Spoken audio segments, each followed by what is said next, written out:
Today, I want to talk to you about the dangers of feedback.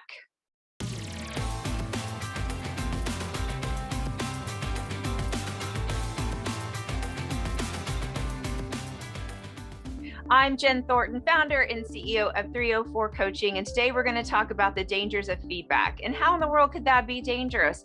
As a leader, you're constantly providing feedback to your team, all with good intentions. You want your team to continue to grow, excel, and be the best version of them in the workplace.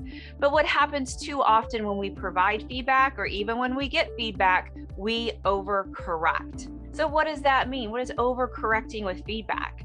So maybe someone has provided you feedback that you need to delegate more.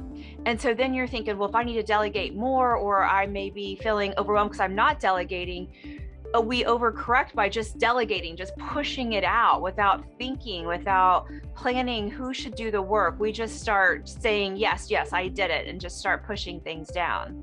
Another example of overcorrecting is maybe we give feedback to someone on our team and say, at the meeting next week, I know that you have a ton of ideas and I know they come to you really quickly, but I love to see you give opportunity to other people in the room to have a chance to process their ideas so that they can speak up too. Then in the next meeting, they don't say anything. They have all these great ideas in their head and nothing comes out because they're overcorrecting. Or maybe there's someone on your team who has been incredibly direct, and maybe there's a little bit of scuffle around them being overly direct with communication. So you say, hey, don't be so direct with communication, be nicer. Well, no one knows what that means. They're like, what does that mean? And so then they go back and they just don't hold anyone accountable because they've been told to be nicer.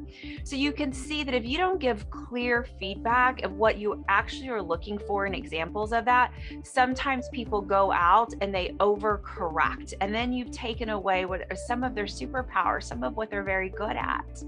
So instead of just giving these blanket statements, let's think about how to do that in a way that really helps someone understand, what does that look like and what does that mean for me and how does that actually play out for me? So if you're helping someone learn how to delegate, then you might say, hey, you've got a lot on your plate and I think your team is capable. Let's walk through your workload, let's walk through your team, and let's start to look at how we embody leadership and how do we start to let your team feel like they're part of things, let them grow, and then start teaching them how to look at the work and delegate that. Don't just get busy and say, go delegate more. The reason you're not happy or the reason you're overwhelmed is because you're just not delegating. That doesn't help anyone. They overcorrect. Maybe it's that same person who's being very chatty in the meetings and you need other voices in the room and now they've gone quiet on you. Well, instead of just saying, hey, give that person some time, teach them to maybe ask questions. They're likely someone who has to say something very quickly. It's just their communication style. So instead of asking them to be quiet, why don't you teach them to ask questions or to engage in conversation? Because maybe they can help you get the other people in the room talking more.